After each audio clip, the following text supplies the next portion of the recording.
Good morning, everyone, and welcome to Perspectives. It is Monday, the 26th of April, 2021. The sun is up and shining. Yeah, the sun is up since about 6 o'clock this morning. It is really bright. It's a beautiful day. New week, and we are getting ready to start our program this morning. We'd like to welcome everyone who's joining us across the broadcast platforms who carry this program. We say good morning to those of you viewing on TNR Communications, on our Perspectives page, on Mikey Live, on air on MTV, and of course on MTV's Facebook page as well, and those of you following on Sister Isle in Carriacou. I am Brenda Baptiste, and it is Perspectives. I'd like to say good morning to our expert talk panel of Senator Christopher Allie and Mr. Byron Campbell. Good morning, gentlemen. Good morning, Brenda, and good morning to our listeners and viewers. I trust everyone had a great weekend. I trust. I trust.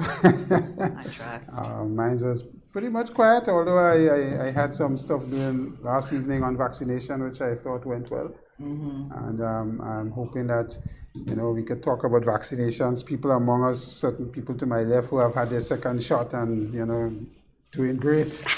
And getting there. Showing off his laminated card. Call names. Saw him showing off his laminated card. Call names.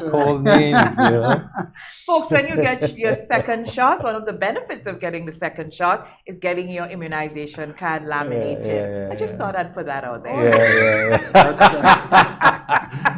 You stole my words, Well, this is not a joking matter, colleagues. It's not. It's great. But morning, and welcome. I always reflect how fast this month has just galloped. I mean, this is the end of the month, the end of the week. Saturday is Labor Day, 1st of May.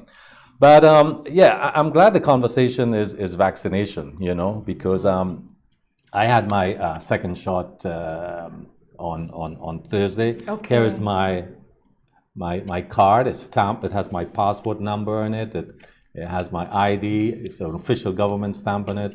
It's secured. Can't get wet or anything. But most important, I think, and some reflection on how a person feels after being vaccinated. And I want to say that I know it's going to be another week and a half before I'm fully immunized from the vaccination, from the vaccine. But I feel that there's a confidence that I have, not a reckless confidence, a confidence that tells me that I'm responsible. I've done a responsible thing, but I still have to deal with the protocols like my face mask, hand sanitizers, social distancing, and so that's my contribution. And all of us, we must see it that way. What are we doing? What are you doing because this is a pandemic. It's global. It's not. And again, last week we spoke about what's happening in India, and it's intensified since we spoke about it, and Latin America and other countries, and even parts of the Caribbean. So we have to take this thing seriously, really, and do our part. I know there's a conversation also about rights and responsibilities that's going to come later. But also happened in the weekend, and I think some reflection on that is important, is the climate crisis. And I think I have to use this forum just to highlight it briefly here, that the UN report say that there was a relentless intensification of the climate crisis in 2020. And this is not good. And we have to see where does Grenada fit? Where do we fit? Where does the region fit? And the whole thought about thinking globally, acting locally is important. And we know that the main responsibility is usually the developing countries because they're the large contributors and so on. But we have a role to play. And Chris, Brenda, I think the kind of policies we form here is very important in terms of local policies. As simple as it may be, there is reaction from the government in terms of reducing the importation of vehicles, cars, for example, 10 years. But Trinidad has gone to 5. And some countries have gone further, because what you're going to see happening now as the developed world, Japan, the UK, the US, move to electrification of vehicles, you're going to see a lot of dumping of gasoline and diesel vehicles coming into, and they're being very, very cheap. But we have a not just a pollution question, but how we do with this solid waste. How do you dispose of them? You go around the country, you can hardly drive in some villages and some communities, all along the roadside garages. So it's something that we, the police, policy, government, citizens, we have to be more responsible in terms of how we deal with our derelict and vehicles maintenance and controls generally around the nation. Yeah, I support that very much. I think that we need to be careful with our policies surrounding the environment. As you say, we are a minor contributor to the bigger issues, but the control of the dumping and the movement of things from one nation to the other is something that, and I know government have made, I think the last thing we passed in Parliament was 7 years or 5 years, and above that 10 years you have to pay increased duties and taxes to kind of encourage people not to go with these older vehicles. But I also want to raise the issue, I think over the weekend something that came up, Brenda, was the whole issue of, the gentleman from Silver Sands and the comment he made about privatization at the airport. And the kind of amount of comments that would have raised on social media over the last couple of days since she made it. And I think here the problem is the messenger more than the message. Because when you look at what's happening around the Caribbean, I mean, in Jamaica, their two main airports are privatized. Barbados is having discussions. And the reason for that is that as we go down the road with these maintenance of these airports, it is extremely costly to keep airports at international standards. When you have to expand and do certain things, you have to take loans, you have to get things happening. And so a lot of countries have gone the privatization route because it relieves government from a lot of debt load. It relieves government from all of these things, the cost involved in keeping the security and the international standards for aircraft up to the point where it needs to be. And with COVID and the protocols coming in now, we're going to see a lot of more facial recognition technology being used instead of, and those things are not cheap. They're expensive. So I know, our government haven't started that conversation as far as we are aware, but I know down the road we have to prepare ourselves for those kind of eventualities, because at the end of the day, it becomes whether government should be involved in things where they are not the best managers of it and how they do it. And over the years, we have divested in our country many aspects of what is traditionally was government controlled and operated. And that is just another one. I'm not suggesting that it must happen, no, but we must understand that that is where the world is heading, and privatization is nothing as a bad word in terms of getting efficiencies and what happened there and so on. So I know there have been a lot of issues, comments coming as a result for that comment that the gentleman made. You have to, I think people are coming from many different sides with it. Yes. I was looking at the live at the time it was said, and I went like, I went like this. I seriously did. I think one of the things for me, as a student of history and as a person, who grew up in a period where, Grenada first was a big deal. It was Grenada first before America first. They take it from we. I think a lot of folks in my generation and maybe even older, maybe ahead of us, the international airport is a big deal for us as it relates to our heritage, our patriarchy, and that sort of thing. And so remember when the airport had to be renamed, we got all emotional again. Anything relating to that airport becomes a very deep and intimate thing for us. So as you rightfully highlighted, the messenger, I think when Grenadians look on at, and invest, and Mr. Sawaris invested heavily in Grenada, and he does have plans to do so, to continue to do so. And he's also the holder of a Grenadian passport, I believe. He's a Grenadian citizen. And so he's coming from an experience of the first world. And because of, I guess, his business developments and all that, he's coming from a place of business and investment and all of that. So that's where he's coming from. But then there's us. And then in the middle of that is our politicians and so on. A lot of people are quite perturbed of the clapping, the response to his statement. I was looking at the time, and one thing that did not happen, the camera did not pan to the clappers. So we don't know who the clappers were. before the event started, the people I saw there were industry people, hotel association, people from various walks of life, and so our Prime Minister was there, our Minister of Tourism was there, our Minister of Health was there, our Minister of Infrastructure was there. I can't remember who other government officials were there. So that's 4 people from our government, including the Prime Minister. So I don't know who the choir was, because they didn't show us that part. But I think everybody needs to understand where everybody's coming from. And I mean, the Prime Minister didn't make the statement. I noticed Mr. Sawari cheekily prefaced it by saying in his country, when he said they don't allow him to speak like that, or they don't like him to get up and speak, because I guess he speaks his mind and says whatever. When you have a lot of money and influence and you're that age and that experience, you say whatever's on your heart, you can't even be bothered. So, but no official of the country has said this. So I wouldn't lose sleep over it.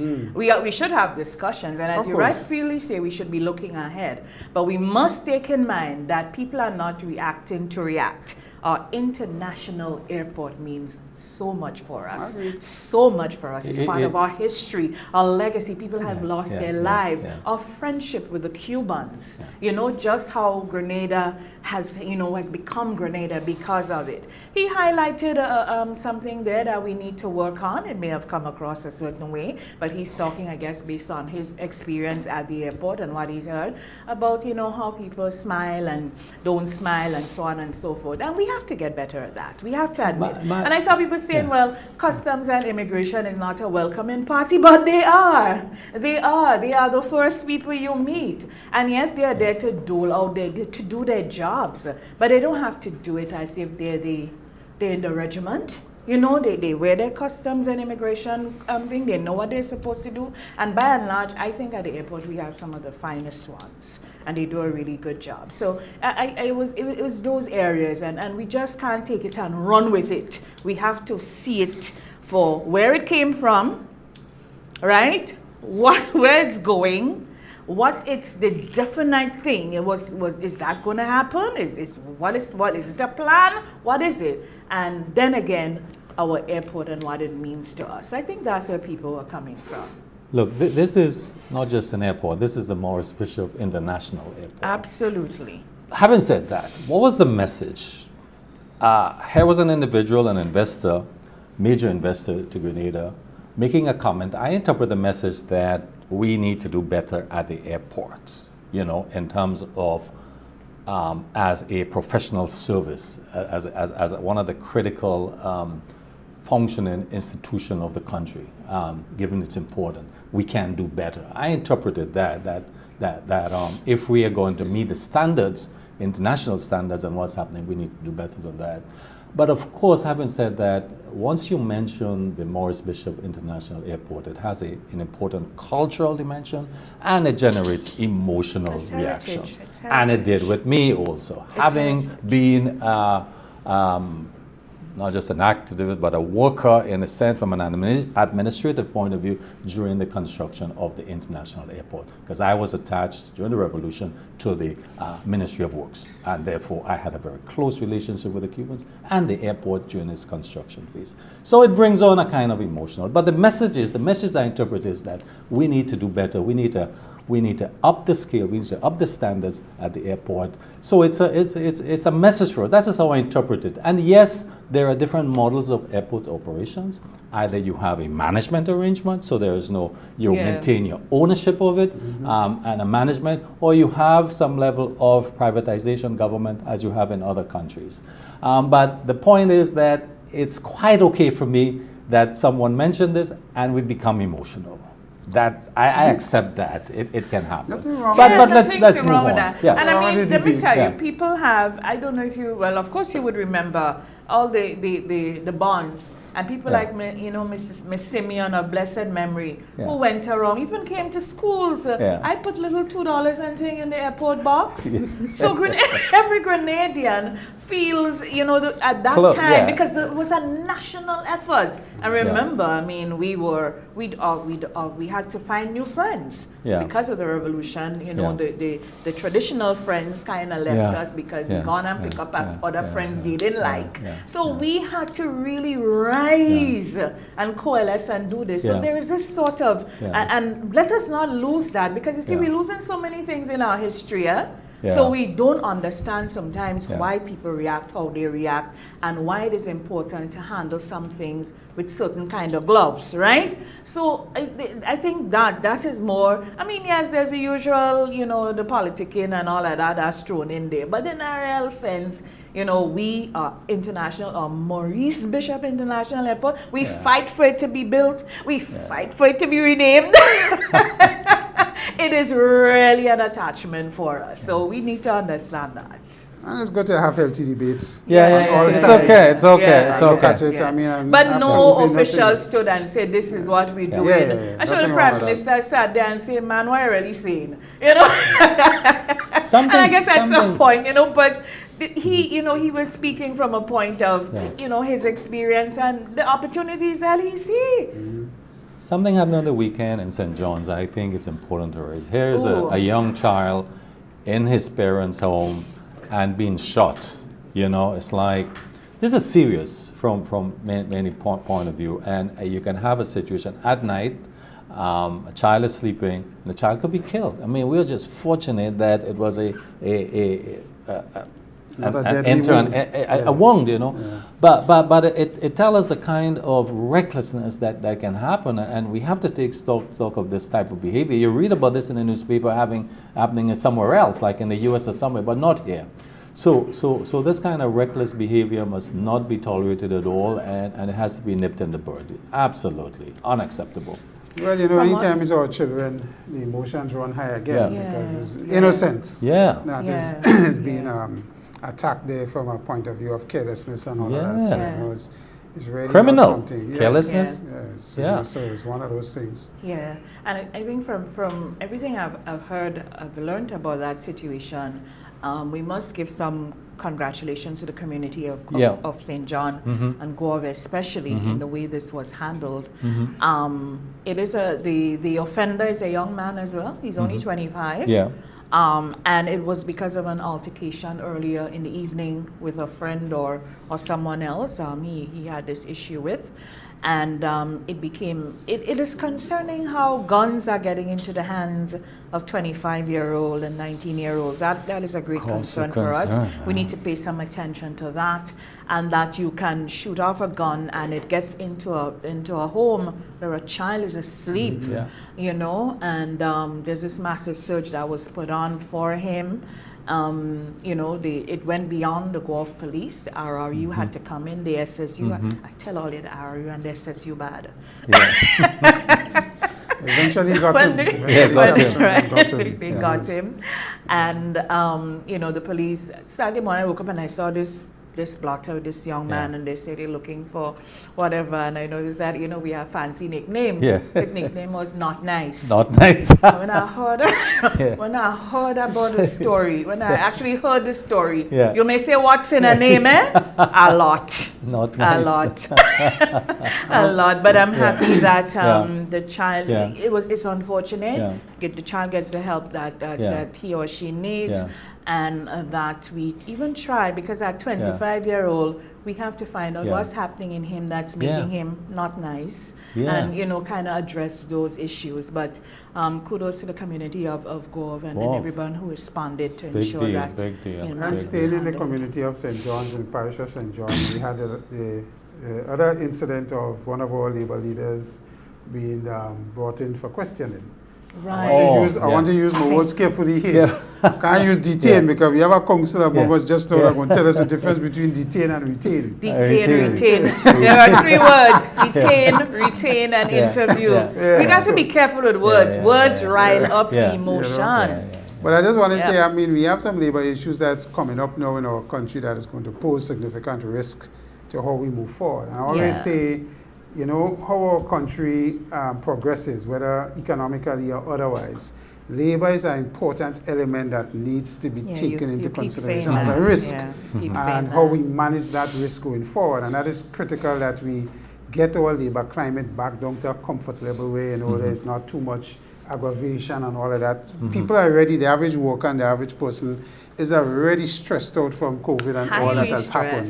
Highly stressed. And we really don't need these further labor issues. And when I'm talking, you know, I'm talking not only TUC, I'm talking private sector, I'm talking government. All of us need to sit and calm things down to the point where it is not a thing about just contention, and try to find ways to discuss and continue sitting at the table and talking so that we could get these matters resolved and resolved as amicably as we want. So I agree. I see all the things happening and so on, and sometimes people talk about our timing. The timing probably wasn't, I don't know, was the right time for this union leader to be brought in, but it is what it is, and we have to manage it going forward. And I keep saying to all the contributors in this, in Grenada, the government, the private sector, and the labor, we need to calm things down and get our people really need to get back to concentrating on other issues. So apart from these. So you're talking about the climate, the industrial climate. Need that to calm is it too.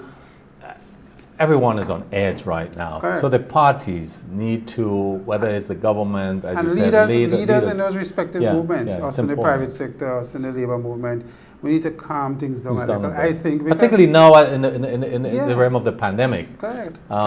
And will that happen? I mean, what's the next stage? Where are we at this point? Are the parties talking? Is there a mediation? And that's the point. I mean, I am one of those persons that believe that you could never resolve an issue by coming off the table.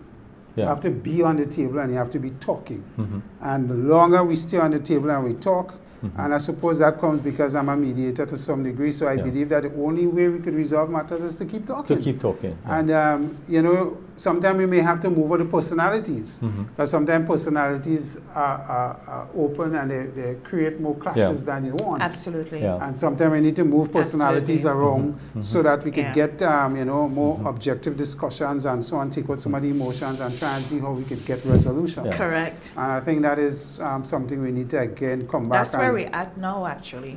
You know, and calm things down, because as I keep saying, one of the major risks to any improvement we'll make after we get COVID under control is how we control the labor climate and keep it in a calm state of affairs. You know, so I put out that appeal there when I saw what happened over the weekend and so on, and the emotions behind it, and you know, people getting all riled up, probably for good reason or not, and that is part of the thing that we have to manage. You know, both our leaders in the labor movement and leaders across government and the private sector. So I say that for what it's worth, because I think it's something we have to pay attention to going forward. I agree. And you know, you know, it's all for all state enterprises and so need to be allowed to function. And you know, there should always be this kind of questioning as to why. So those who are leaders of various movements or various entities, they need to be very transparent when things happen. So this has happened because this has happened, and this is why. But there's such a thick air of mistrust and antagonism and so on. So it's just building and building, and then everything outside of the basket is getting thrown into the basket, and it's a whole melting pot of you know. So their calmer heads need to prevail, and they need to be people looking at these situations in a dispassionate way, with a view to resolving. And your suggestion is a great one in terms of mediation and continuing to speak, Senator Allie. Congratulations on yesterday. Great presentation, I might add. You did a very good job on the, I've had a lot of training from yourselves and others around me. Training from me?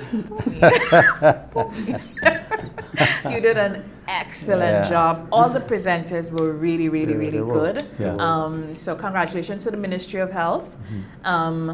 For whatever it's worth, when you visit the Ministry of Health Facebook page, and so there's tons of information there, we are different kind of people. We keep saying, and I see leaders saying that they're not telling us anything. Okay, so you're a pastor in a church. You could call Dr. Sean Charles and ask him to come to your church. Call the members in Thursday afternoon, and he do a forum. right? Oh, Mr. Ruggles Ferguson is sitting here. He's from the Bar Association. He can get a couple in, call members in and so on and sit down and do it. But we all are just there pointing fingers. We are all part of this. So let's do it. You're a union leader. Get your people together. Get the people to come in. Let them question the doctors. Raise their concerns. What do I do? People in the movement who have been vaccinated. And another thing, we getting vaccinated real quiet. But we out there pushing fire. Yeah. Let's talk to our people. Question, we Let's talk experts. to our We people. I'm not thinking Yeah. of the social Question media the experts. Yeah. We have to be part of the solution. Question I them. mean, and you know, I look at it, and again, last week I spoke about this, what was happening in India, and it's escalating. And as you said at one time earlier, Chris, that we are, because of our own successes in Grenada, you know, we don't have the vision of our relatives or friends. But young Grenadians are dying in New York, you know, and other places. Yes, I looked at that thing online last week. absolutely. That really 86. got to me. Yeah. And there were faces Yeah. I knew Yes. and that I didn't know had passed. So We that have got to- me. We have to take the As I said, if we vaccination had 100 seriously. people in Grenada dying Yeah. from COVID, Yeah. the lines for vaccination would have been from here to Ghana. Yeah. Remember what Dr. Olds told us when we interviewed Yeah. him? Grenada is a victim of its own success. And that is so true. That should become a theme somewhere. But again, great job. Congrats to the Ministry of Health, Yeah. the Minister of Health and his team. Eddie Frederick did a really good job in you know having the interactions in the social sphere, the people who were present and so on, and making light of heavy information. That is very critical because those things can become kind of sort of mundane. But very, very, very well done. And Bert Patterson reminded me just how well researched he is on issues. So he was excellent. So thank you, the Ministry of Health, for doing this.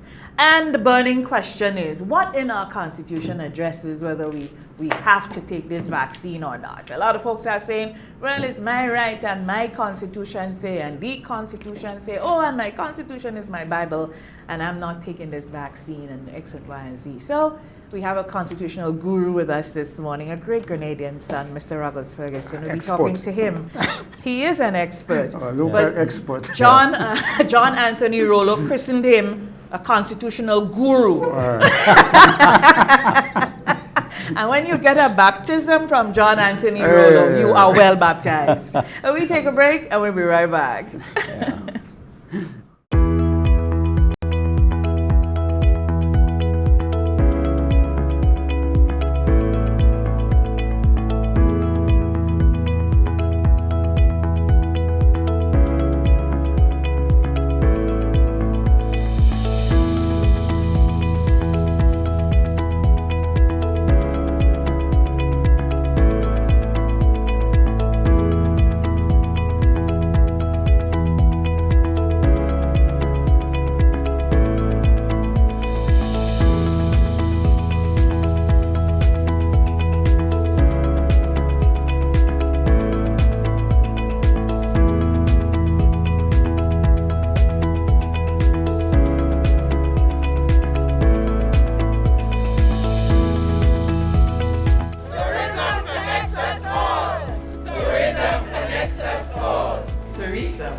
The COVID-19 vaccine continues to be available throughout our Tri-Island state, and it's free of cost. Protect yourself and your loved ones, and let's get back to life. Visit covid19.gov.gd for answers to your questions. Visit your nearest health center to access the vaccine. A message from the Ministry of Health.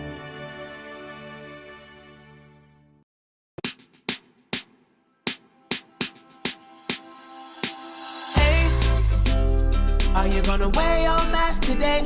You see everywhere you go. There are rules you got to follow, so don't you say COVID-19 will delay. Take the opportunity to save your community. Don't be that guy, put a mask on your face if you're heading outside. It's your life, my life, more lives will be taken if we don't try. If you feel any symptoms, call the hotline. Stay inside until you feel fine. 6 feet away every day. keep COVID-19 far from work. Keep Grenada safe. Be COVID-19 smart.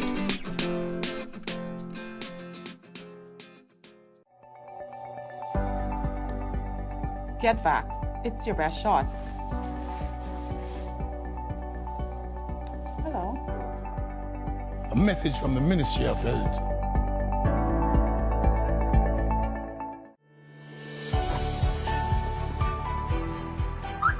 I took my best shot for the safety of my community.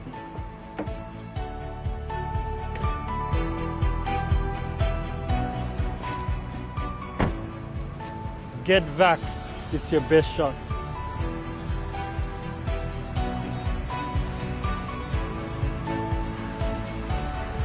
A message from the Ministry of Health. Hello Grenada, this is Jerry Alexis, Technical Director at the Grenada Football Association. I have been vaccinated.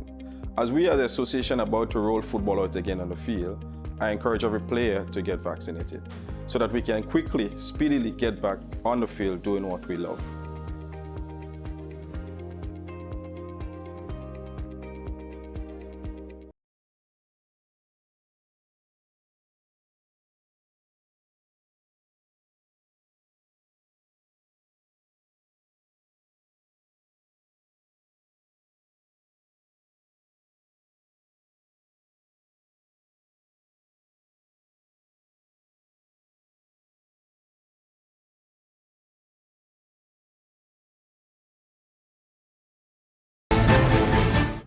Welcome back to Perspectives on this Monday morning, and we have a packed program this morning. We're going to be having two guest panelists coming before you. The first of who is Mr. Ruggles Ferguson. Ruggles is a constitutional attorney, very well-respected Grenadian, and this morning we are kind of trying to get him to explain to us really what is in our Constitution and how does it work vis-a-vis the mandatory vaccinations conversation that is happening. So Ruggles, welcome. Nice to see you again. Yes, thank you. And good morning, everyone. And good morning, listeners and viewers. So we are having this conversation where it's going on. It seems as if it is a situation where the rights of everyone really pervades in the space, and the issue of whether the rights conflict or not. And the conversation of, there's no policy, but there's this conversation happening of mandatory vaccinations. And there are situations where, let's say, businesses, or institutions may put in requirements that you would have to follow if you're not vaccinated, and so on and so forth. We'd just like to address how does the Constitution address those rights as it relates to things with infectious diseases, and how does the rights conflict in at this period? Okay, thank you, Brenda. Well, first of all, let me say this is the topic globally. Yeah. It's not just locally. The issue of mandatory vaccination is an issue of discussion all over the world right now. So we are no exception in Grenada. There are several bits and pieces of legislation that come into play here, and in fact different aspects of the law. The first, of course, is the Constitution, which is the supreme law, and Section 9 of our Constitution, for example, provides for freedom of conscience, freedom of religion, freedom of thought. You have the Employment Act that governs the relationship between employer and employee. You have also what is referred to as the common law. We follow the English common law, being a former colony of the United Kingdom.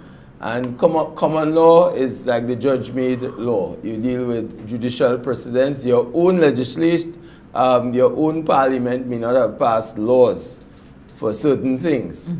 And therefore you follow the English common law.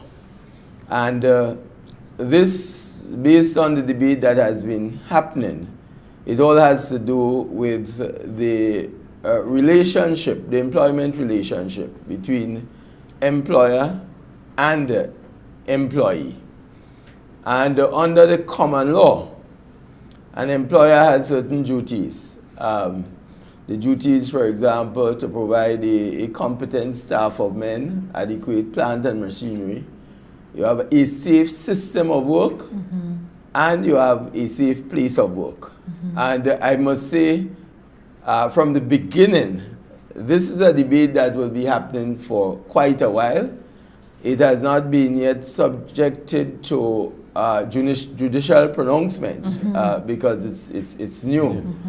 So what I can do is to highlight what are some of the pros and cons on either side of the argument. Right? So the employer has that duty. Parliament also, under our Constitution, has the specific role of passing laws. As we always say, there's a separation of powers. The Parliament or legislature, they pass laws. The judiciary interpret these laws and apply the laws, and you have the executive making policy. So you have the interplay of several different entities in this situation. From what I've heard, the state says, or government says, listen, our policy is not to make the vaccine mandatory. We leave that to individual employers, the workplace, as a matter of policy. So first and foremost, there is no legislative framework in place right now to make that vaccine mandatory. Right. There's absolutely none. You have the Public Health Act long ago, I think back in 1980, where you had the immunization of children, I believe, under 13 years. For you to attend school, you must have your certificate of immunization. Correct. It was mandatory. Correct. No, you don't have any. So that's a legislative framework. The law says, not the school, the law says that children must take the vaccine, or basically you can't attend school. There's no law right now that says you must take the COVID vaccine. And therefore, and that's part of the challenge, because it's left up to the policy of the employer and different workplaces. And then now it becomes a bit arbitrary. Right. And what might be justifiable in workplace 1 may not be justifiable in workplace 2, right, because you are dealing with several variables, including the nature of the work that is done. And it is said that on the one hand, that vaccination saves lives. That this is a situation where you are not dealing with just protecting your own self, or if you refuse to take it, as you have a right to refuse, and I must say very early that no one can force anybody to take the vaccine. No law can force somebody to take the vaccine. What can happen is that you may have consequences of not taking it. So for example, if you are required to travel to certain places in Africa, to South Africa, Zambia, these places, you are required to take the yellow fever vaccine.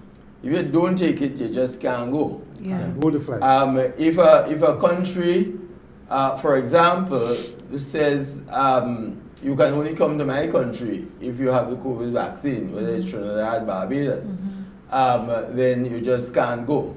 So though you can't force an individual to take it, you can create the enabling environment which makes it difficult to exist without it. And that in itself raises other legal questions. So if you look at from the employer's end, in terms of possible arguments, the employer's duty under the law is to provide a safe system of work and a safe place of work. And the employer may say, listen, based on the nature of the work, or the nature of the service I provide. So I have one, and I must make this point too. You have the employer has a personal duty of care to the employees. And the employer is also what is called vicariously liable for acts done by his employees that can breach the duty of care or cause harm or injury to others.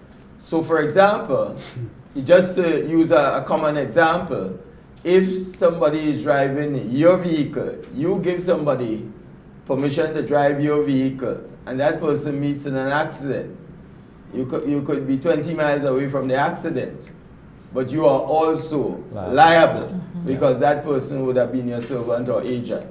So if, for example, an employee, and I'm just fitting it into the actual scenario, so there's a personal duty of care to the employees, or if an employee, and that's some of the arguments and examples that you can use, refuses to take the vaccination, and somebody enters the workplace and becomes infected, then the employer can be held vicariously liable if it is established that coming into your workplace, which is supposed to be a safe place of work for the employee, it can be somebody coming in or it can be a fellow employee. Right. So on the one hand, you can have employees saying, listen, it is my right not to take the vaccine. This is a conscience issue, this is a religious issue, and there are many, this can be a medical issue. What happens if your doctor tells you that, based on your condition, it's probably advisable not to take the vaccine? Because we don't know about what are the effects, because the vaccine is relatively new. For example, smallpox, I think that was introduced sometime in 1796 or thereabout, where millions of people were dying. And the UK made it mandatory sometime in 1853, about 50-something years after. And then because of all the protests and so several, close to 50 years after, there was this exception for conscientious objectors. Right. So if somebody say, listen, I have a conscientious objection to the vaccine because of so and so, then do you make provisions or it just become strict across the board? You take it, you can work with me. Now what is the basis where there is no legislative framework that says that you must take the vaccine? Now, most governments don't want to do that because it can lead to a political fallout. So they leave it up to the employers, individual employers, to say, introduce your policy. Now, there's a difference between a worker who is, if you are just hiring an employee, you can make that a condition of the employment contract. No problem. So you're coming to work with me now, I say you must have the vaccine. However, if I'm an employee for 15 years, right, and we have an employment contract, and even though you don't have a written contract with the employer, but the Employment Act, which governs the relationship between employer and employee, sets out basically conditions. Let me interrupt you 1 minute, Ruggles, and extend this a little further. So let us say in my business, I provide a service of delivery of paints and so on to customers. And one of the conditions to my customers now, my customers have said to us, we don't want people coming on our premises unless your staff is vaccinated because of the risks. And I go to my staff and I say, I can't mandate this, but we strongly advise that you should be vaccinated. And the issue becomes, staff member refuses, and my frontline distribution staff, they say, no, I'm not taking it. For whatever reason. Does that cause a frustration of the contract of employment between employer and employee through the job description? Because my job description will list a certain number of functions, and that particular position I'm hiring you at, your pay is linked to that. So the fact that you have refused to vax, the fact that I know cannot send you out because customers are saying to me, I'm not accepting this individual. How does the company maneuver this? Because I can't transfer you to another department. There is no other way I could use your skills alternatively to what you have hired you for. How does a company deal with that, where the contract that I have with you seems to be is going to be frustrated as a result of your decision?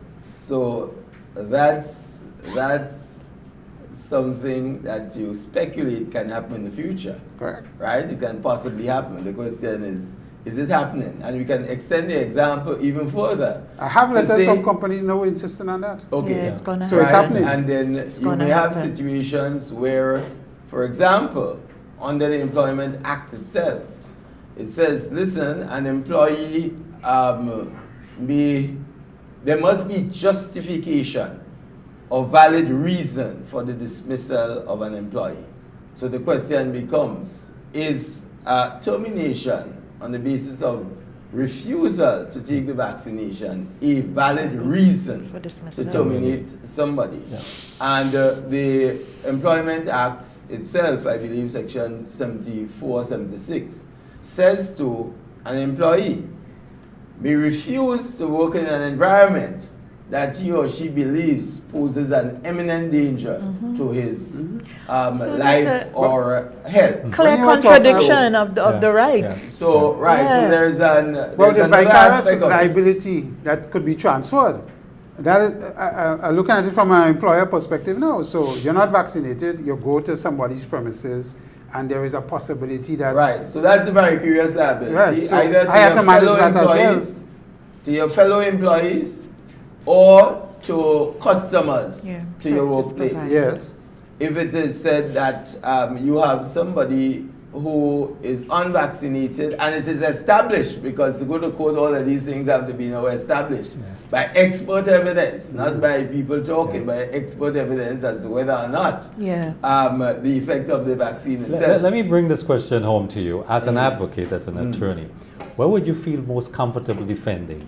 An employee who has been sent home or sacked because refusal to take the vaccine, or an employer who says, look, these are reasons I need only vaccinated persons here because of the nature of my business. Where is your comfort level? Well, there are strong contentions on both sides. I have no particular comfort level. It depends on who I represent. However, I may have personal views. Right? Those personal views don't necessarily clash with the professional discharge of my duties. But there are strong arguments on both sides. However, what I would say that it cannot be a situation where just carte blanche. The employer says, you either take it or you don't continue working here. You have to look at that employer, especially for somebody who has an existing contract of employment, but look at ways to mitigate the situation. Can you, for example, put that employee in a transfer within the entity, that employee to a place where he or she may not necessarily have to interface? But if you can't? Well, right. But I'm saying you have to rule out all of these possibilities first, because you have to follow a procedure. Is it, for example, on the basis of medical grounds that a person is refusing? How do you treat, for example, with a pregnant woman? How do you treat?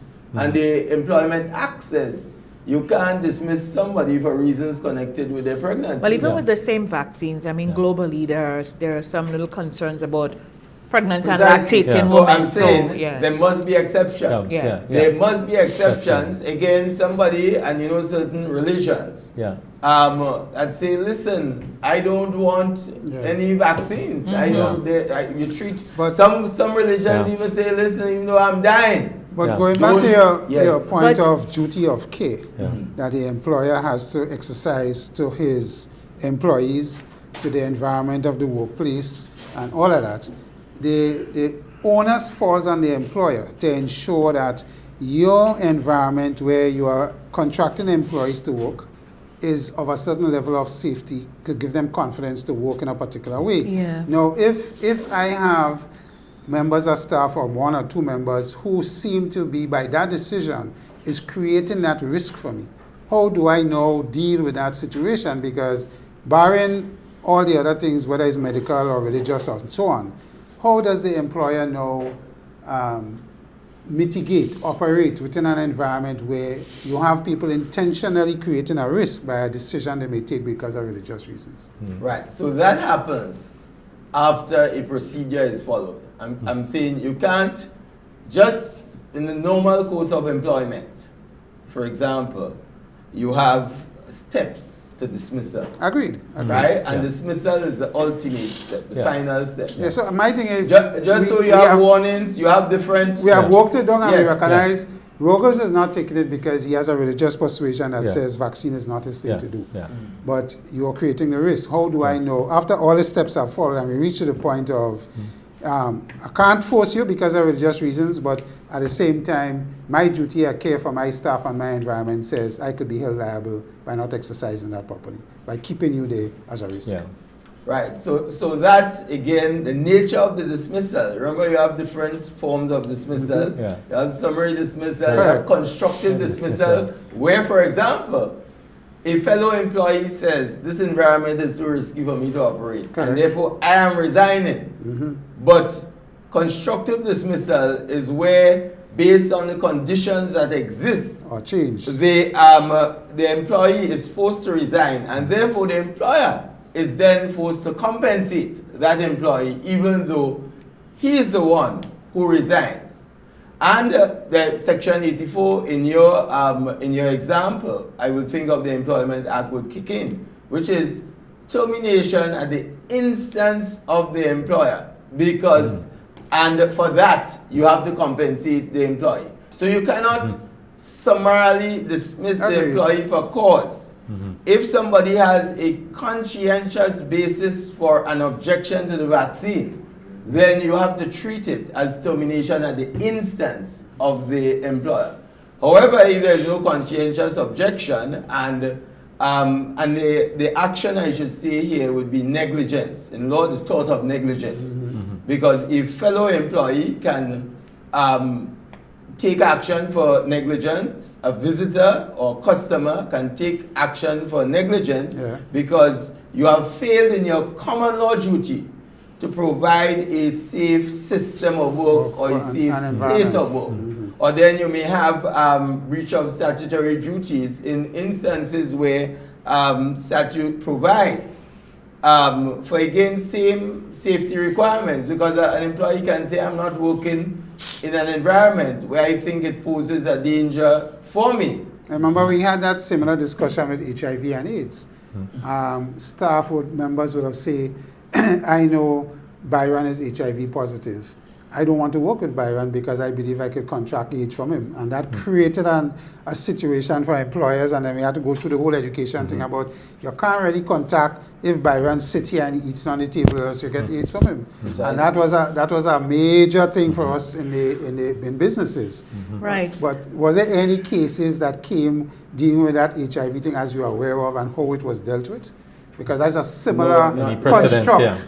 Yes. I'm thinking that because there's a lot of scenarios we're throwing out that's probably going to be tested, and they have to be tested in court because we don't have any precedents for coronavirus, COVID, mandatory vaccinations, etc. Pandemic in general. But exactly.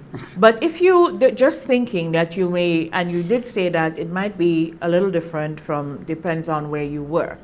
So if you work in the healthcare services, you're a nurse, you're a doctor, you're a healthcare provider, you're an anesthesiologist, and you know how can a nurse or a doctor at the hospital, provided, let's say in the EMT, wherever they are, decide, I am not taking this vaccine, I just not taking it, I don't want to take it, right? As opposed to someone who works at a dive shop, right? You know, how do you do that?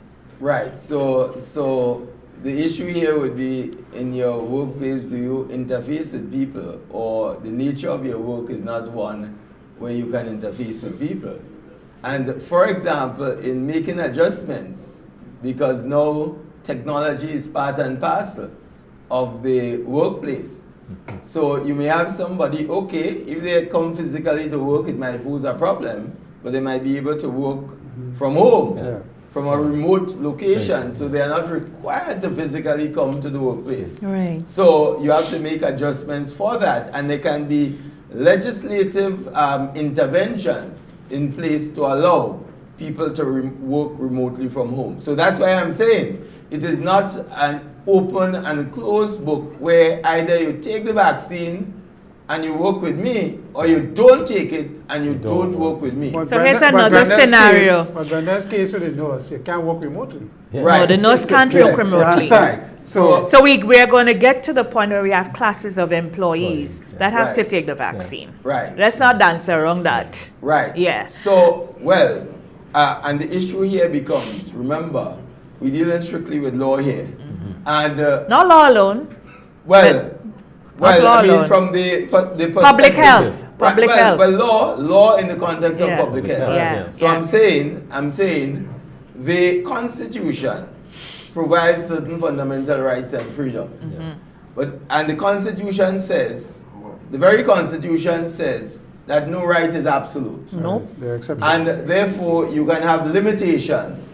Public health is one such limitation. It is one of those exceptions, And is it? therefore, you can pass laws, right? You can pass laws relating to public health that is designed to protect the wider interests of society. Now, if that is done, it becomes much easier for private employers to take certain steps, because the law itself can be designed in a way that categorizes certain workplace or work Or categories. scenarios. But then, as I said, governments all over the world are unwilling because people don't want to mandate it because it's a political problem. Yeah. Now, that said now, it places the burden on the employer, Clearly. who then has to introduce not law, Yeah. but policies. Yeah. And the relationship between, remember, it's employer and employee. That's governed by a legal relationship. Yeah. You may have a written contract, and you don't need a written contract, because you can have an oral contract, because you have an employment act that says, for example, when you could get sick leave, vacation, notice of termination, all of these things. So even when you say policy has to fit into contractual obligations. Right. And that is where now the debate, it is left open to debate. Because at the end of the day, one, let's say government passes a law. An individual can challenge that law as being unconstitutional. You can go via section 16 of the Constitution, which provides a vehicle for any individual who says my rights are being breached. So government can pass a law, and that law can be challenged. In the absence of a law from, and when I say, I shouldn't say government, because parliament that passes laws, right? Parliament can pass a law, and the court can strike down the law if it is unconstitutional. So, but the state, the policymaker here, cabinet, through the Prime Minister, has said we are not going to make it mandatory, because even though Parliament passes the law is passed because of the executive's cabinet's legislative agenda to pass certain laws to deal with COVID and so. So, that law is not in place now. You leave it to the policy of the employer. And the factors now the employer has to take into consideration is, would I be breaching the contract? Would it amount to an unfair dismissal if I dismiss somebody who does not take the COVID vaccine? Where is the legislative framework that supports me in introducing that policy? And so it becomes, as I said, arbitrary then. And in relation to what I can say, there is a stronger argument in favor of health workers taking the vaccine than people who don't interface much with the public. Now, I mean, what I would say in the face of all of this is that what needs to happen, and I heard you all allude to it a bit earlier, is that this vaccine is new. There are many people who, it's not they're not saying I'm not taking it because I want to give trouble. First of all, there are some people with phobias about vaccines. Just generally, the sight of a needle or the thought of a needle sends them off. So you have these people who have phobias. One, are there any alternatives for people like this? You can literally hold them down and do something to give them that vaccine. Then secondly, there are people who are genuinely concerned about taking it, which is the other legal obligation that arises. If you force me to take the vaccine and something happens to me, then you are liable. Because at the end of the day, you are exposing yourself to liability. You tell a man, take the vaccine, and something happens to him or her. Right? So there's that aspect of it also. But in the round, based on what is happening there, I was reading something recently. I said, sometime in March, over 110 million people took the vaccine, and that is several weeks ago. That may have doubled or 800 million now. 800 million. So you're talking about, again, what are the effects? So in other words, you have the evidence of people actually taking the vaccine and what the effects of it. Really and truly, even though you can coerce people through policy, the question is whether or not you should go that road, or whether or not you should, through persuasion, seek to bring people to the stage of taking the vaccine. Because that is important. Not everything you can do legally and you succeed. Because even with employees, okay, you catch me on this one. You force me to take it for me to keep my job. Then I will change my whole approach. Right, in terms of how I deal with you. People don't like to be forced to do things. So I'm saying the policy of persuasion is important, and you made a very important point that I've been making consistently, Brenda, which is, listen, it's the responsibility of everybody. COVID is not a political question. COVID is not a political issue. It cuts across all boundaries. And therefore, everybody, even those who have concerns about the vaccine, even those who may come from what you call an anti-vaxxers perspective, there needs to be debates. There needs to be dialogue, actually. So, for example, this whole thing about, even you might have things on social media, you might have things on radio programs and so, but you need to hit the ground. Grenada is a small place, right? Go to workplaces or even employers. Invite medical people. Because I plan, for example, HR departments at companies should be busy now So doing you that. invite the medical people so that members of staff who have genuine concerns, because these concerns are genuine. And therefore let them ask the questions. Correct. Let them ask the questions, let these questions be answered. You see, you must have a plan in place. You must. Because, you know, at the end of the day, people will come around, just like everything else. People will come around, maybe not as fast as you would like them to come around, but I think it will be more effective if you have a policy of persuading people to take it. Right? And you have a plan. The problem with us is, you know, we do things, but there's no plan to it.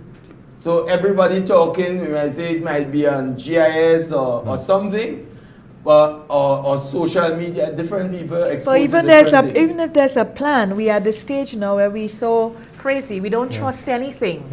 That's why in the execution. So everybody needs to be involved. That's why precisely it's not something that can be done by government. Because there will be mistrust of governments. Look, even the whole issue of the conspiracy theories all over the world in terms of some, if you inject people, then microchips and all these things. So there are all these things and people are confused. Right? And therefore, that's what I'm saying, that you need to actually go on an organized campaign which involves workplace visits, whether virtually or otherwise, and it's even easier to do it now. And the workplace visits, my point here now, at the point we're at now, since we're so mistrusting and everything people say is lie and this and that, HR departments need to get busy, general managers need to get busy, union leaders need to get busy, organizations, bar association,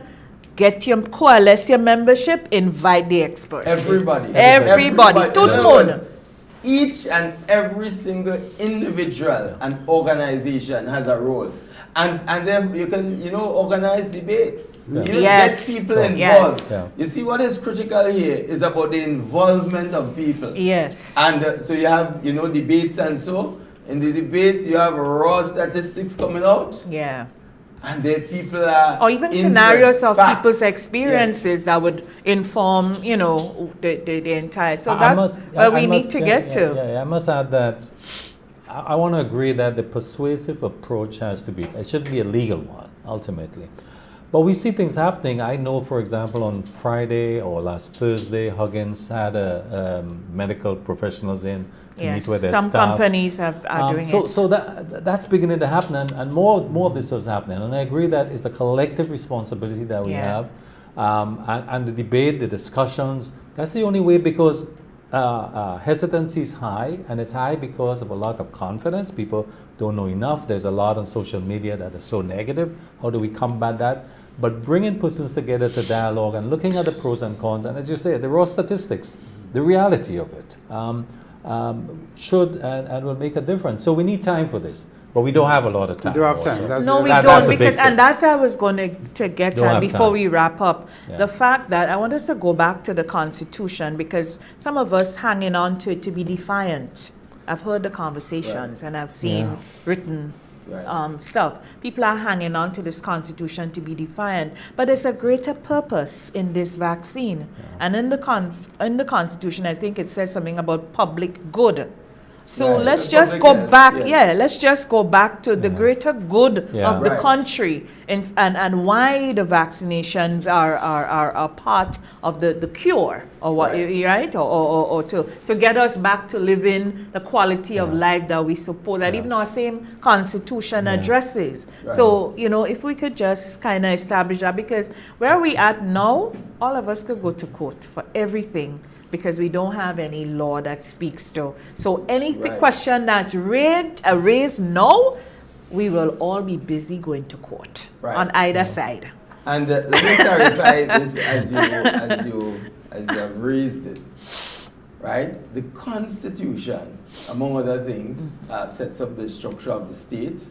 It also provides for fundamental rights and freedoms of the individual with respect to the state, not the private individual. The individual with respect to the state. So, for example, the Constitution says, in effect, your rights end where it begins to infringe on the rights and freedoms of others. Correct. Right? In a broad way.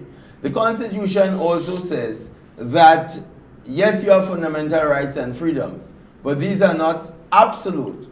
And Parliament can pass laws within the confines of the limitations. So, with regard to public health, Parliament can pass public health laws. But it also says, and that's where the interplay of the separation of powers come in, that an individual who is affected by a law passed can go to court to challenge the law to have it struck down. So that's the Constitution part of it. Now, in a sense, when the state says we are not going to pass a law, we are not going to make it mandatory, we are going to leave it to the private, to the employers. And the individual. And the individuals. No. So in a sense, the Constitution doesn't really come in there. In relation to the employer now and employee, what comes in there is the employment contract. That's correct. Right? And statute and what the common law provides. No Constitution yet. And if there are infringement on your like discriminatory practices and that sort of thing. Right. So the Employment Act says, you ought not to discriminate, right? You can't force people to work. And even by extension, it will be you can't force people to take a vaccine. Right. So at least we can be clear on that. You can't force an individual to take the vaccine. However, the issue is, and the sole issue is, can the consequence of not taking the vaccine be dismissal?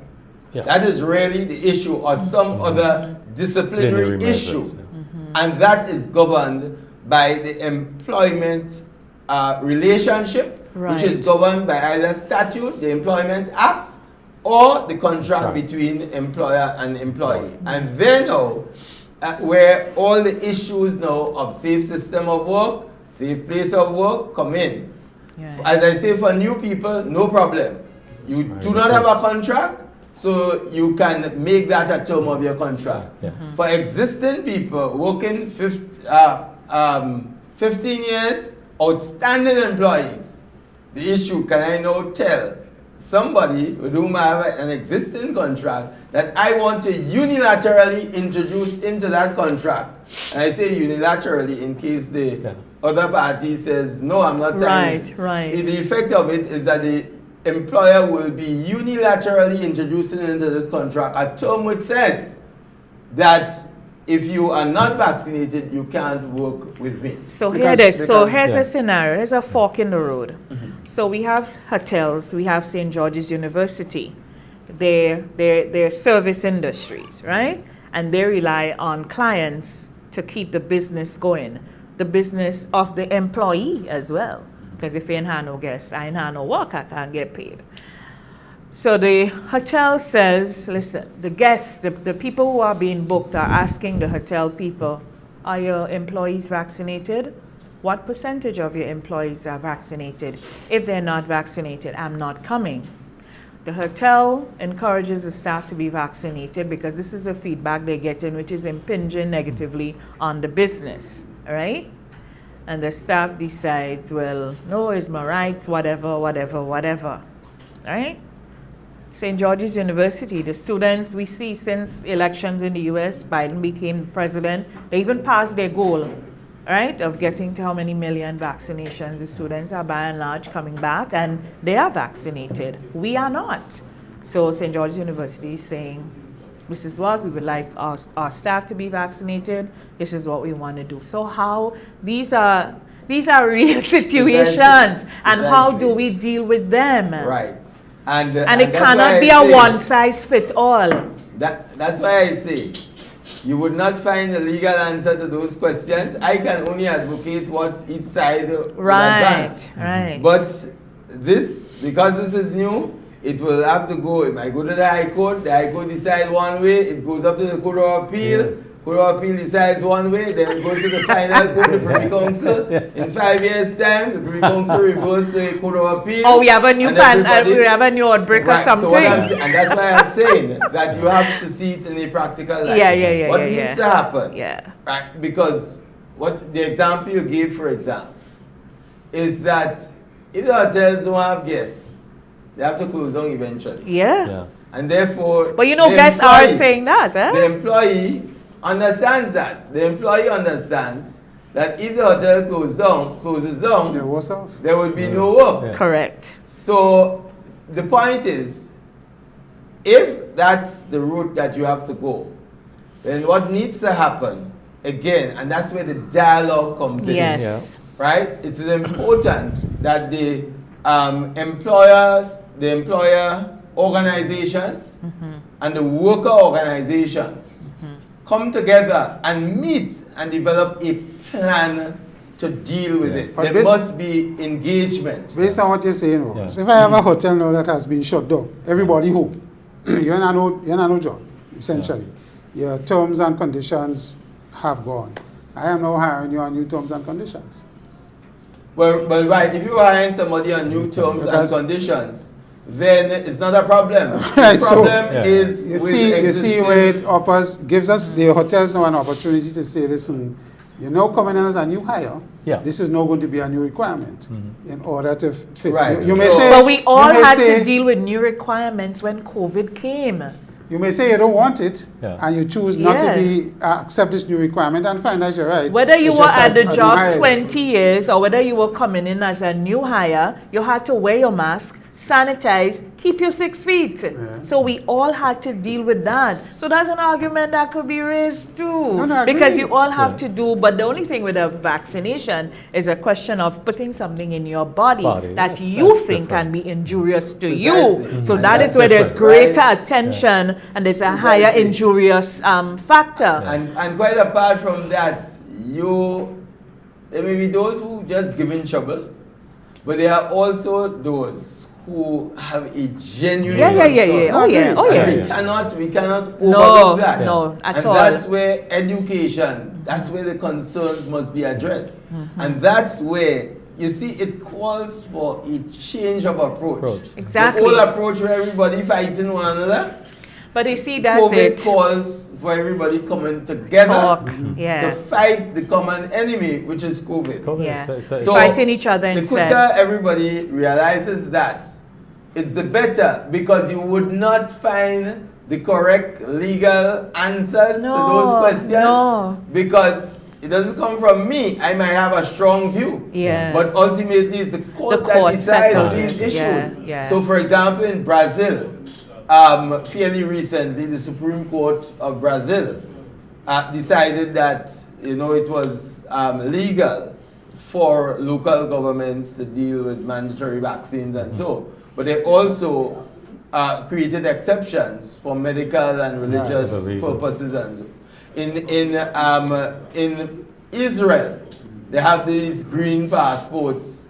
So I was reading somewhere that you can get free trips to Cyprus and Greece and as part of incentive. Right. So if you have a vaccine passport, if you don't have it, you can't enter gyms, you can't enter restaurants and so. So they're not saying that you have to take it, but they create so many restrictions. In Australia, I believe they for certain in the approach to it, it might be tied to tax reliefs and so.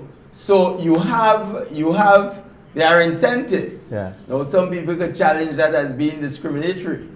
Right? In other words, because a man take a vaccine, you treating me different if I'm a conscientious the vaccinated citizen is becoming the superior citizen. There's a equality before the law. Equality before the law. So I'm saying there are a range of legal issues that no one right now can claim to have the answer to. And therefore, it's like we need that engagement. The dialogue. Our next guest is waiting, so we have to wrap. Ruggles, we can keep you here all morning. We certainly have to have him back because these conversations will continue, and everyone is grabbing to their position, but we all need to be having these conversations, as you say. Just to give an example, I'm aware of a situation where a particular entity was saying, listen, this is going to impact our business really negatively. The guests are saying they're not coming because we are not vaccinated. They need the guests. There are people with money all over the world who just want to come to places like Grenada. And we want them to come. We want their foreign exchange. We want our people to be employed. And so everybody had to be vaccinated. And some people were like, there were religious reasons, there were medical reasons. One or two little troublemakers. But in the end, they sat, they spoke, they agreed. There are quite a few of them who went and they got vaxxed. So it's about maybe 80% of them now. But the others, they are going to be PCR tested every 2 weeks. Right? Just to make sure they are not ready they're not ready to be vaccinated yet. So they're going to be PCR tested every 2 weeks. They still have people saying, well, you can't come and test me every 2 weeks, I ain't have COVID. Well, come on. Right. We can't behave like that. Yes. And that's where public education, because what... No, that's not public education, Ruggles. You reach the stupidity now. Because if you're walking in a place and if people tell you say you don't want to get vaccinated, okay, no problem, take your time. But every 2 weeks, because of the business we're in, and to make sure our clients are happy, and you keep getting a paycheck, you're going to be, for safety and security and public health, you are going to be PCR tested every 2 weeks. You still don't want to do that? Right. What yes, education you need after that, Ruggles? Well, you need, in Angola, for example, Angola had probably 0 cases for a while, and then I understand Angola last week, a few days ago, Angola is on lockdown. In other words, we have to realize that the situation, and I think part of the problem in Grenada is that everyone has become complacent. Yes. Because we don't really have any, as people say, COVID problem. Yeah, no, but that situation can change overnight. True. Especially when the country reopens. Yeah. So you have to prepare for reopening. Just for full disclosure, I don't like vaccines. I'm not a vaccine person. Yeah. I've only taken vaccines when it has become necessary, like about 2 years ago I had to take it to travel. But I have taken the vaccine. Yes, Not because I have all the answers, but felt that the benefit overrides the risk. Correct. And therefore I have taken it. I'm due to take the second dose. And in any event, a lot of people have been waiting, say, well, let me see if those who go now will drop down and dead. True. And if they I don't, tell me go turn a puppy, you know. right? You know, if I speak Chinese when you take it, so people see. There's a promoter that's planning an event upcoming only for vaccinated persons, you know. So Chris, you're invited. Well, no, you see, that somebody might challenge and say, we're going to say he's discriminating. But at the end of the day, the guy that is how he's supposed to. That's what he wants. You stay at home. Only vaccinated You can't have it persons, all. Well, You can't have it all. I mean, It's Ruggles choices. is making the point that the environment is going to change in such a way that is going to probably demand it more than making it legislative. Exactly. Precisely, that's the point. And that is So there's no need for legislation at this moment. Because it can create further problems in the environment. There's no need for legislation. You can't travel, you can't Yeah. board an aircraft unless you. Yeah. And all of those things, I think we need to project our mind forward, because I may say I don't want nobody coming home by me to service my ACs unless they could show me they're vaccinated. I am within my right to say that, because I believe they may pose a risk to me and my family that I'm not willing to accept. And that is very much within my right. That's the point. So it's what I'm saying is, we as individuals ourselves are going to change our environment to demand certain things, and it's not law. It's we as individuals demanding the change. Objective conditions. And then law will follow. But Yeah. it is what it is. So, Ruggles, thanks. So moral suasion, I think, Yes. could work.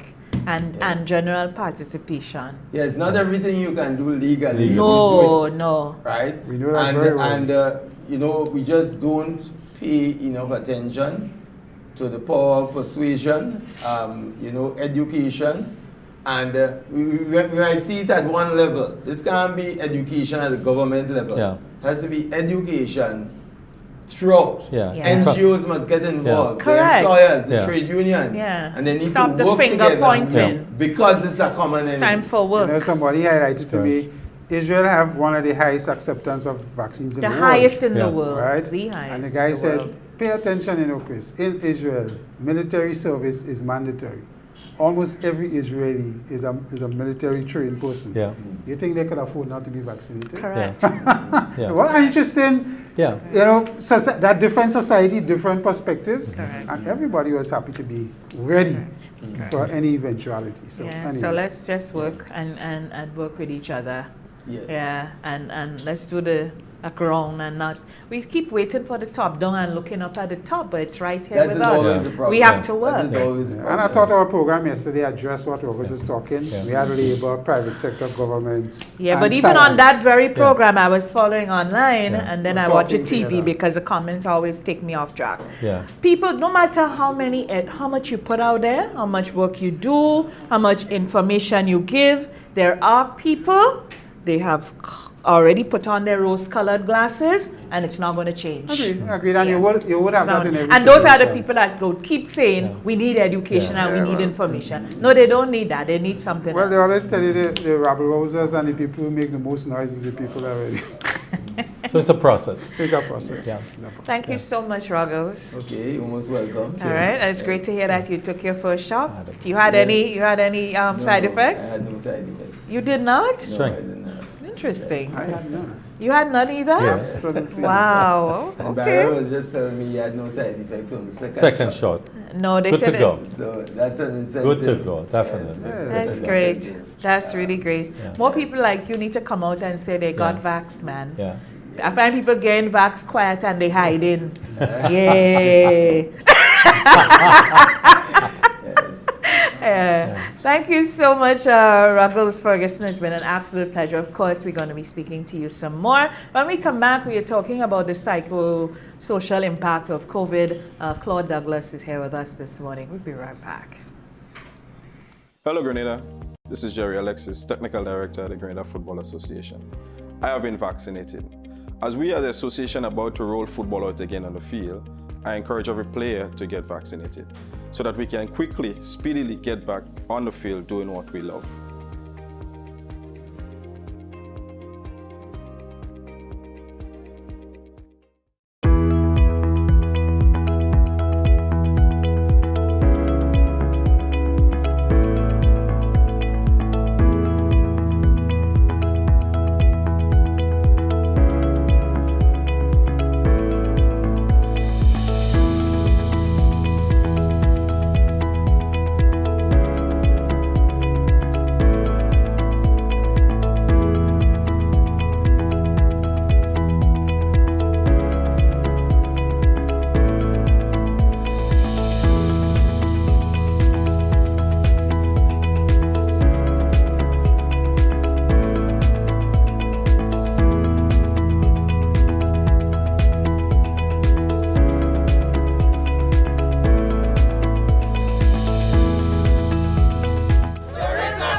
The COVID-19 vaccine continues to be available throughout our Tri-Island state, and it's free of cost. Protect yourself and your loved ones, and let's get back to life. Visit covid19.gov.gd for answers to your questions.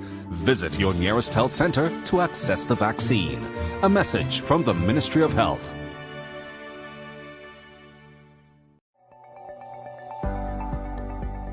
Get vaxxed. It's your best shot. Hello. A message from the Ministry of Health.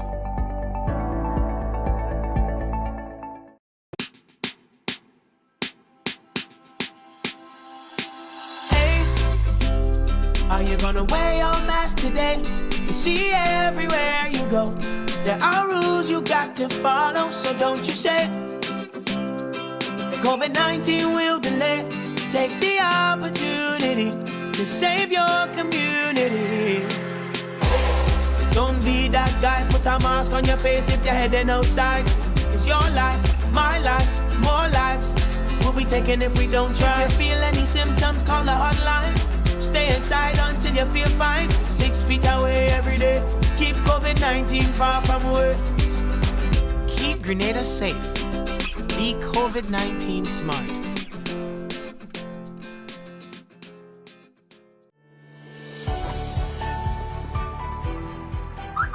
I took my best shot for the safety of my community.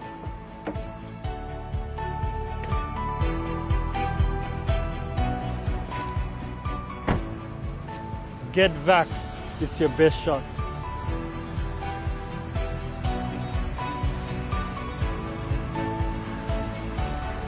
A message from the Ministry of Health.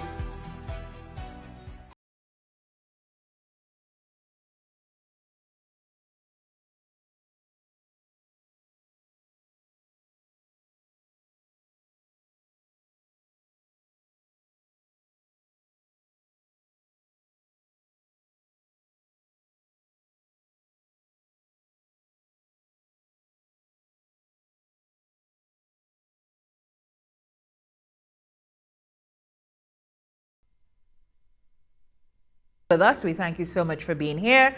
We continue with our extended program this morning.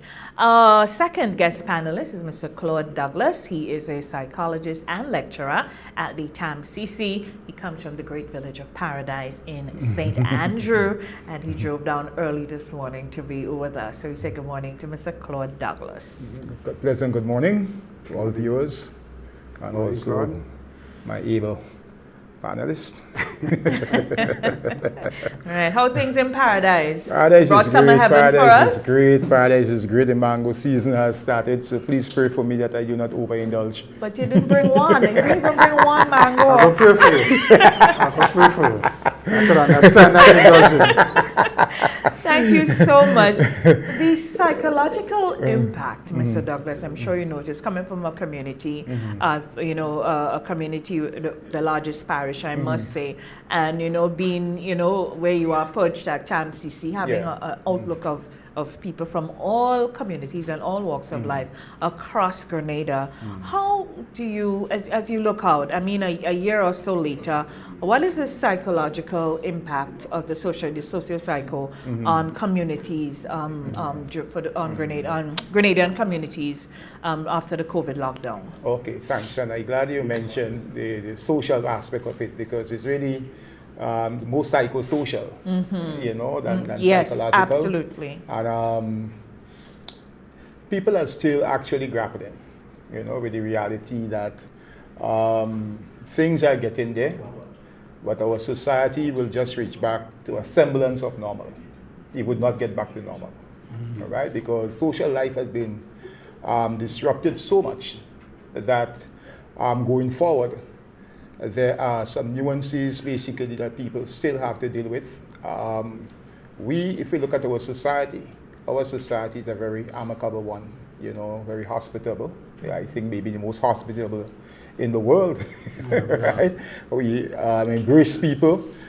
We have a kind of a sunshiny lifestyle, life that is lived outdoor, and what has happened, especially in the early stages of the COVID, is that it would have disrupted that routine, and let us not underestimate the importance of routine. When that young man or anybody goes to work, routinely every day, comes back home, change his clothes, go down by the shop, take a drink, lime, until he's sleepy and goes back.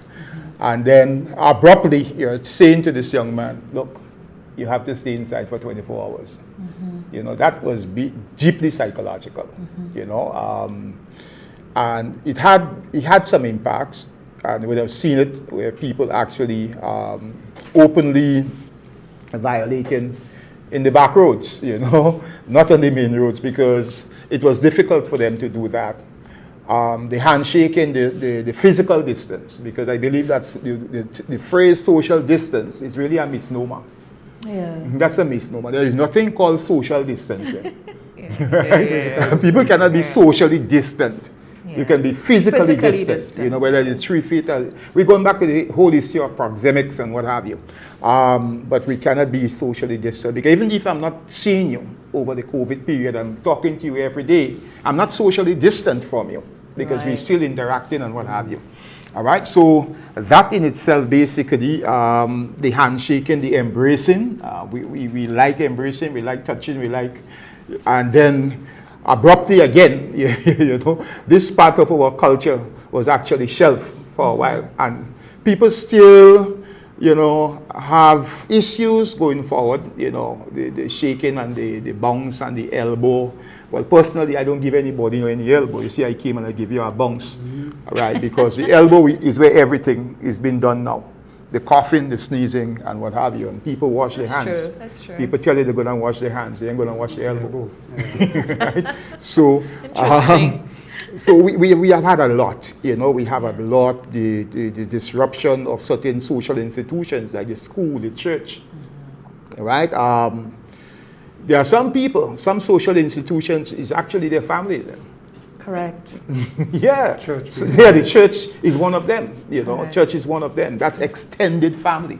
But And the especially, the workplace as well. The workplace as well, right? These social can't go to work. They can't go to work. Yeah. One of the things, and I wanted to raise that, one of the things we see in the workplace is working from home, how that is changing the social dynamic within the work and the office. Yes. Because coming to work in the office, you would meet staff, you would meet colleagues, you would laugh, you would talk about what happened over the weekend or yesterday or some new thing on the news.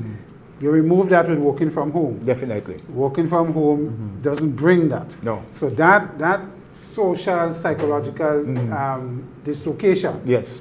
causes a certain amount of, and I want to bring this into my next question, the triggers that people need to be aware of. Because one of the things that happens in our society is depression. Yes. And it takes on various forms. Some of them very few people can recognize when we go into a depressed state because very individual is different to how they react. And my question to you is, what are some of the triggers we need to pay attention to with all this dislocation of our social construct? How do we now pay attention to our family members, our staff being or heading into a place of depression that could lead to more serious consequences? And I'm glad you mentioned depression, because this is serious. And some people are depressed and they are unaware that they are being depressed, because they do not know the signs, symptoms of depression. Isolation. So if, for example, you see individuals that are isolating themselves and not wanting to associate, as they used to before, that's an onset of depression. All right, the person is into themselves and, become more introverted and so forth. People will be experiencing those things and not knowing psychologically, not knowing that this is a mental illness that is actually creeping up on them, all right, creeping up on them. And I'm glad you mentioned the workplace and how important, that social setting is. I teach online and there is nothing I hate like it. I have to do it because I have a mortgage to pay. But this interaction, because yes, you have students. I've had the highest failure rate ever in my 20 years of teaching at TAMCC. Really? Yeah. Right. I never had in the past I've never had more than 3 students failing in my class. Never. This year I had 13.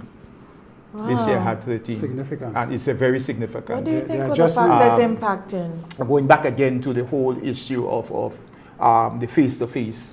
There are some signs I can read. Right. You understand? Standing and looking at students. Looking at students. Something will tell me, no. I have to run this again with them because they start looking at your quizzical, sorry, really can't do that online. You can't do that online. You understand? And in terms of the attention, because you don't know who. There are students, for example, let me give you an example. There were 2 students linemen in Grenville. And my Baba gave me this joke. And he said they were by him linemen, and one said to the other, class done now, boy. They sign on. But they were not really in class. Right. They're not really in class. Right. And the level of discipline, because online education takes a lot of discipline. Absolutely. And even some adults can deal with it. Yeah. And then you have the issue of digital poverty at home, because we were not prepared. So we didn't have that resources, to really immediately adapt, to that change and what have you. Right. But I like the idea about we, as I said, that we are a sunshiny people. And I want to believe that in some way too, productivity can be affected as well. Oh, yes. Absolutely. You understand me? We're doing it together. Oh boy, I reach a stumping ground. I can say, okay, the Allie boy, help me out with this year. When I'm home, I may have a call. I may not get him the morning, the afternoon, I may call. Right. But if he's next door, office is next door, I can step in, we can work together more as a team, hand in glove, and so forth. But the depression part of it, and I think sometimes when we have crises, we take these things for granted. Since Hurricane Ivan, what I would have thought, that we would have placed a little more emphasis in developing more resources. Right. More resources, doing a needs assessment of the market, especially this social aspect of it, you know, because we need more clinical psychologists. Yeah. You know, because when like Ivan, COVID, those things fall into the categories of what you social psychologists call traumas. Traumas, and look, even with Ivan, a number of people died indirectly That's true. Because of Ivan, you know. That's true. You know, the sentimental value and attachment they had to certain things that were destroyed. We still have people walking around and some who has people not walking recovered around. from Ivan. They have not recovered. They have not recovered and so forth. And this one here, this one was worse than Ivan, you know. Oh yes. COVID was worse than Ivan because with Ivan, you had more scaffolding, you had more support from the other neighboring countries and everybody looking for you.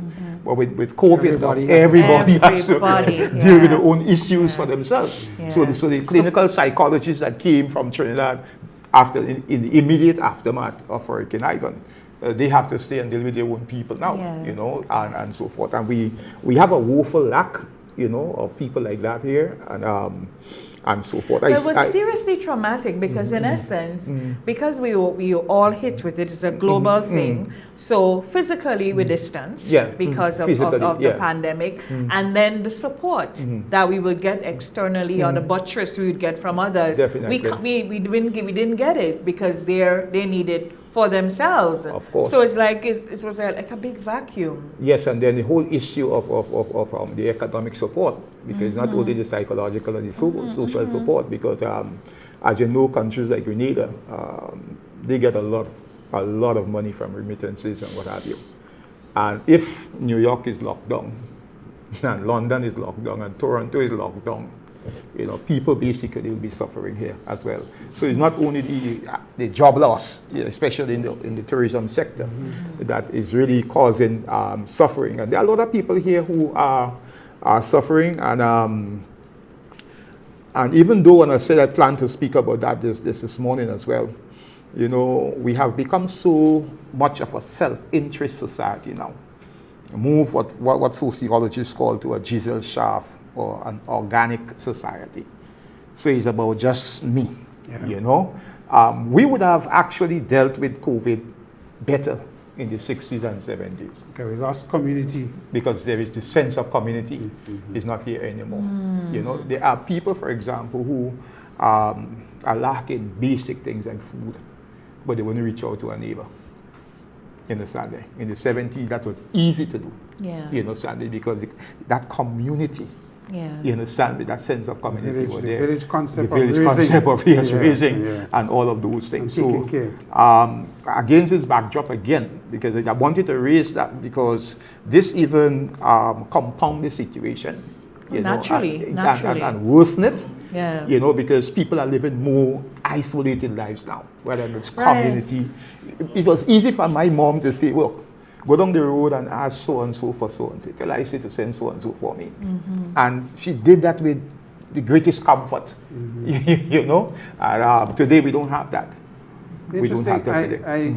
One of the reactions we saw coming out of COVID, of course, is the prevalent increase of abuse, whether it be psychological, physical, or otherwise, whether it be to our wives or children or whatever. As a reaction, I believe, to some of the isolations, you see a certain level of rebellion among the young. Definitely. Because their movements were restricted and they would find ways, go in the back roads, call a little thing down the road, few of us get together and go to the extreme. The question to me and to you is, how do we find alternatives for our people to ease that kind of problems or depression or whatever you want to call it? For me as an individual, I look to exercise. So I will engage in exercise activity, get tired, you know, raise the endorphins, give you a good feel effect. So that's for me, but that may not work for everybody. So the question to you is, what are the recommendations we could say to our people and those of us who maybe enter in phases of depression, may not recognize it, but try to get your mind in another place to ease that? Recreation, as you rightfully said, because this is critically important. You know, liming, someone described as the art of doing something. Most of us have see liming as, you know, an idle engagement. No, it's not like that. Because we can get quite a lot out of liming. You know, people can reach on the block depressed, understanding, and live totally the opposite way. All right. So recreation is critical, and you must have some friends who will do. I'm seeing more people. I exercise on the Pearl's Airstrip And I'm seeing, every morning I'm seeing more and more people It's good. coming out and so forth, all right? And the number was even larger. The numbers, were larger, even when we were actually easing out of the lockdown and what have you and so forth, because people realized, look, you know, I'm home, I'm consuming, it's the same thing over and over. You know, the days of the week were like Sunday. Sunday. It was Sunday every day. Yeah, Sunday every day. So just to break that monotony and so forth, you can engage, right?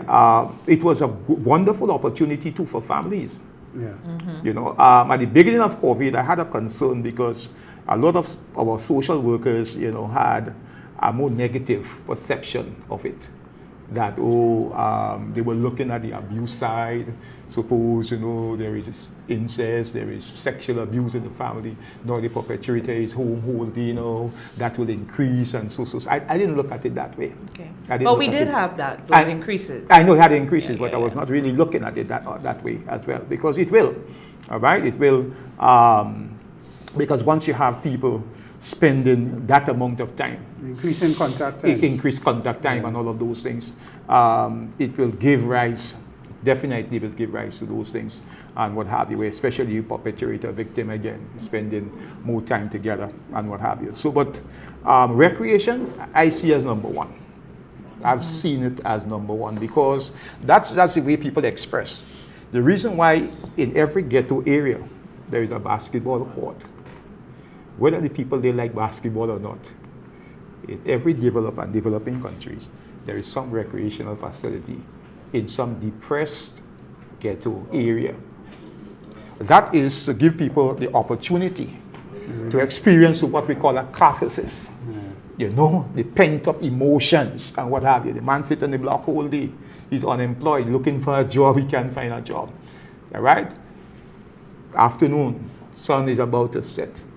Right? Now, if he continues with this level of depression, he can become a laissez-faire. He can have a laissez-faire experience. He can erupt.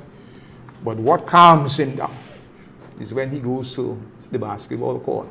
He goes to Progress Park, right? Because it's critically important. What is saving my community is football. Yeah. What is saving my community? My community, I compare it with Grenville all the time, all right? And Grenville is a community with more at-risk youth, drugs and gang violence and what have you. Because there is something in sociology we call the control theory. Okay, with regards to juvenile delinquency, deviant behavior, crime, and all of those things. And the more people are engaged, and you made the point earlier, Mr. Allie, the more people are engaged in positive activities and what have you, all right, the less opportunity that they will have to engage in negative behavior and so forth. So you could take those individuals who would think that are depressed and say, okay, organize some little competition. It doesn't have to, you can have a restriction of the crowd or something of the sort, right? And I felt it for my community. I really felt it for them because, you know, those guys were talking football for a long time. For a long time. Yeah. And that's a question I want to ask you because the thing is, that we need that remedy to operate better in our mental space, but the COVID it doesn't allow that. No, you know, and the more when we think of recreation or we think of things that are, you know, light and entertaining, you know, we find that even in Grenada here, I think the authorities in some way kind of look down, kind of treat it as trite. Yeah. And how do we get to understand? By the way, are you on the COVID committee? No, I'm not. We need a psychologist, somebody like you on the COVID committee, because it has to bring balance. Yeah. We're a whole being. Yes, it's a whole engine with different parts, and you know you need different parts to operate. So I think just that, and the further, you know, the anxiety of wanting to do things and you can't do it because there's only 2 people or 10 people, or you have a football match at the stadium, but you can't and come, stay home. You know, that's crazy. Yeah. You know, I mean, I'm not saying this to be trite. It's just that we have to manage the safety too. Yeah. But just imagine all of these things just bubbling in people's heads. And I looked at other Caribbean countries, and we have done well in terms of adhering. Yes, we have. When I compare Grenada to Trinidad and Tobago, Yes. you know, we have done extremely well. Might be a good idea to compare us to Trinidad, but but still in terms of adhering to. Adhering to. Because, you know, Trinidad is basically a more kind of imitative country of the United States. So whatever they see is happening there, if people are walking the street and protesting against lockdown, they will start voicing the same thing. Of course it happened. And things like that. All right? And no wonder why they're up again over 1,000 cases and so forth. All right? But it has to be in a controlled, you must have some kind of control. You must have, all right? And I think our people are well positioned, you know, to deal with that aspect of it and what have you. You will find exceptional cases where you have sporadic, as last carnival, and it will happen again in August coming again. And even in greater amounts, it will happen again, you know, because there is more relaxation leading up to August now. Last year was different. What you have to say now, you could play jab any amount, but make sure you vax. Yeah. So you have a vax jab. Yes. Yeah, vax. Well, I want to ask you a question. Vax jab. Something that came up recently in an article I was reading is the whole impact on men. Psychosocial as well, because men have traditionally become the breadwinners, or we see ourselves as the breadwinners, both from a religious perspective and otherwise, to our families. Yeah. A lot of us now as men would have been taken away from us because loss of jobs. Good point. We can't operate differently. And then again, there's a psychological effect, because you know, as a man, feel that you have become totally deprived of what is normal for you. So you lose the respect of your children, you lose the respect of your wife or your spouse or your girlfriend, and now we feel in a confined space.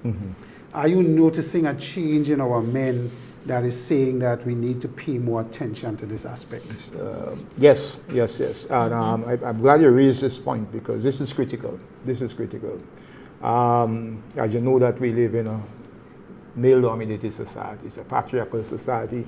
The male is responsible for the instrumental role, supported again by religious beliefs. The man can take care of his household. The Bible says worse than an infidel. So, and that is something that is stressed, you know, even though it may not be voiced, right? Even in dual worker families, where you have both wife and husband working, but yet still, you know, I remember when my children were at home, they're at college now, and they will say, "Daddy, the bread finished." I say, "Why not, Mommy? Both of us are working." But, you know, embedded in the psyche is that this is the man's responsibility, right? And this can have a profound effect, you know, and it is having, I'm seeing it with some men, it is really, really having a very profound effect, because you are the one responsible for, all right, providing, even if, yes, what you are doing might be supplemented by what the wife might be working for in terms of offsetting with bills and what have you, but your responsibility, if you come to my house and my house doesn't have food, you understand me? You wouldn't cast your eyes at my wife, you cast your eyes at me. You understand me? If you come to my house and the children are unkempt, you will not cast your eyes at me, you will cast your eyes at my wife, because that's a nurturing rule and what have you and so forth. So it has become a serious challenge, especially the young men by me, those in the construction, you know, those who are daily paid. Actually, you don't go to work, so you can't get paid. You know, in the public service, much bigger, greater difference. But especially those individuals, daily paid workers, I've seen the toll on them. The excessive drinking. It's kind of emasculating them. Of course, because manhood, this issue of masculinity is a serious one for Caribbean people there. It's a serious one. And that's why you find, even going back to marriage and what have you, Right? There are a lot of common law relationship because men feel unless they cannot adequately, you understand me, take care of their family financially, they're not going in that. So that's how important this is. That's how important it is. And sometimes, to be honest with you, I don't think, and I'm not actually attributing that, to government, because it's a multi-sectoral society, and every institution must chip in, to the church, the NGOs, everybody, community groups, and what have you, how we can actually develop a program, to support, because sometimes we tell ourselves that men are tough, and we have this false sense of manhood. We tend to strip men of emotions and all of those things, and he should go through that, man. Yeah, big man. You know what I mean? So even though he's working and he can, but the fact that a man is unable to provide, that's a big deal, yeah. Not because of his own doing, because that was not because of his own doing. If the man decided he ain't working and he ain't doing this, but he wants to work, but here he's actually prevented from working because everything is locked down. Because I remember a guy, he in the block making business, and he stopped. He was like, Douglas, what are you doing? I don't want my family starve, and so forth. And now he was bold enough to voice that. But I know that there were several others who share the same sentiments. Right. You understand me? But they can't find the courage really to speak publicly about it and so forth. And that's why he said that the COVID is actually worse in that sense. Oh, yes. Oh, yes. Because remember, I even provided employment. Yeah.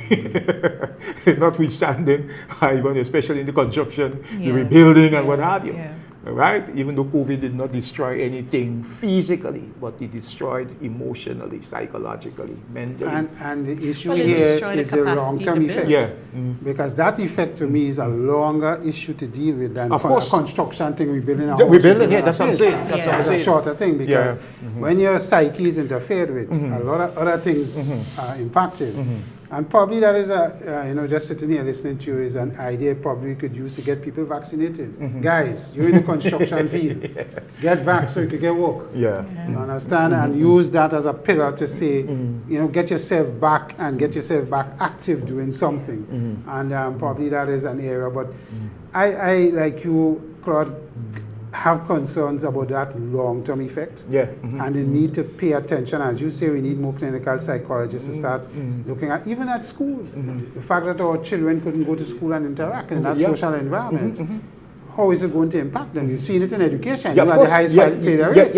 We've seen it there already, that online learning is not as easy as it appears. No, not you understand? I was a student of online learning when I was doing my master's, and it is not easy. Not easy. And the discipline is 10 times more required. I'm telling you. So I know it's not a simple thing. So I say that to say we have to pay attention, because we think we're vaccinating now to come out with the immediate concerns of COVID. And to get livelihoods back where we need to get them.